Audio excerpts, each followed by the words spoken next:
আসসালামু আলাইকুম। তো বয়সজনিত কারণে অনেকের হেয়ারিং লস হয়, তো কানে কম শোনে। এতে করে অনেকে ইএনটি স্পেশালিস্টের কাছে যায় নাক কান গলাতে। তারা একটা টেস্ট দেয় অডিওমেট্রি। এর মাধ্যমে যে কানে কি যন্ত্র লাগবে সেটা পরিমাপ করে। এই টেস্টের মাধ্যমে সাধারণত রুগীকে একটা ঘরে রাখা হয়, সেখানে কিছু সাউন্ড দেওয়া হয়। সে সাউন্ড যদি শুনতে পায় বা না পায়, সে সিগন্যাল দিবে, সেই হিসাবে তার কানের ওই মেশিনটা করে দেয়। তো অনেকভাবে কানের মেশিন পাওয়া যায়। অনেকের আউটসাইড বাইরে মেশিন থাকে, অনেকের ভিতরে থাকে, খুবই ভিতরে থাকে, ওটা এসে দেখা যায় না। অনেক অনেক ধরনের মেশিন আছে। এখানে বলা হয় হেয়ারিং এইড। এটা হেয়ারিং এইডটা কি? হেয়ারিং এইডটা হলো আমাদের একটা ইলেকট্রনিক যন্ত্র, যার মাধ্যমে আমরা যারা শুনতে কম পায় সে শুনতে পাবে এই যন্ত্রের মাধ্যমে। হেয়ারিং এইড কীভাবে কাজ করে? ওখানে একটা মাইক্রোফোন থাকে যন্ত্রতে। এই মাইক্রোফোনটা শব্দ প্রথমে ধরে, ওই শব্দ তারপর অ্যামপ্লিফায়ারের মাধ্যমে সেই শব্দটা বড় করে বা স্পষ্ট করে কানের কাছে, এবং আলটিমেটলি বা ওখানে স্পিকার আছে, ওই স্পিকারের মাধ্যমে শব্দ সে শুনতে পায়। ঠিক আছে, এটাই হলো এই ইলেকট্রিক যন্ত্রে হেয়ারিং এইডের প্রধান কাজ। যে আপনি কানে পিছনে থাক, ভিতরে থাক, যেখানেই থাকুক, এটা সাধারণত প্রথমে ওই যে ওখানে একটা যন্ত্রের ভিতরে একটা মাইক্রোফোন আছে, ওখানে প্রথমে যে কথা বলবে যে অপর ব্যক্তি, ওখানে শব্দটা নিবে। সেখান থেকে ওই সব অ্যামপ্লিফায়ারের মাধ্যমে শব্দগুলি স্পষ্ট বা বড় করবে, এবং আলটিমেটলি কানের ভিতরে স্পিকারের মাধ্যমে সে আপনাকে ওই কথাগুলো শুনিয়ে দেবে। এতে করে আপনি ভালো করে শুনতে পাবেন। এটাই হলো হিয়ারিং এইড এবং এই ইলেকট্রিক যন্ত্রের প্রধান কাজ।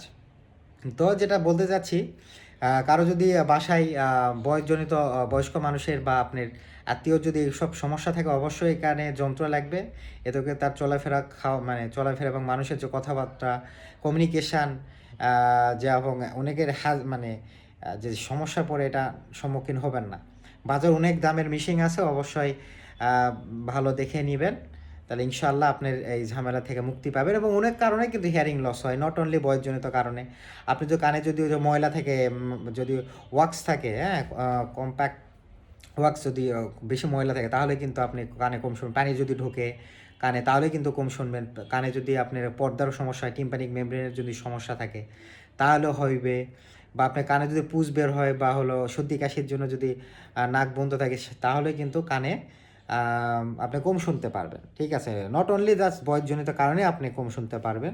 আরেকটা সকলকে একটা হলো ওই সতর্ক বলবো, অ্যাওয়ারনেসের কথা বলবো, সেটা হলো যে অনেকে যে জুড়ে জুড়ে যে কানে যে হেডফোন দিয়ে গান শোনে, এতে করে অনেকের দেখা যায় যে পর্দা ফেটে যায়। এটা কখনোই করবেন না। অবশ্যই মিডিয়াম ভলিউমে বা আপনার সহনীয় মাত্রায় গান শুনবে। এতে করে আপনার কানের হেলথ ভালো থাকবে। এবং যারা দীর্ঘ সময় ধরে উচ্চ আওয়াজে যারা কাজ করে, তাদের কিন্তু এটা সমস্যা হয়ে থাকে, হিয়ারিং লস। ঠিক আছে, তাহলে অবশ্যই এগুলো যেটা আমি পয়েন্ট বললাম, এগুলো আইডেন্টিফাই করে ট্রিটমেন্ট নিতে হবে। তো যেটাই বলবো, অবশ্যই বলবো যারা হলো এমন কাজ করেন বা প্রফেশনালে আছেন যে উচ্চ স্বরেই থাকতে হয়, তাদের কিন্তু আলটিমেটলিভাবে হিয়ারিং লস হবেই, অর্থাৎ তার কানে কম শুনবেই। তো আশা করি এই ভিডিও থেকে আপনারা বুঝতে পারছেন যে হেয়ারিং এইড বা হেয়ারিং লস বা হলো অডিওমেট্রি, এগুলো কী। তো ভালো থাকবেন, সুস্থ থাকবেন। আসসালামু আলাইকুম।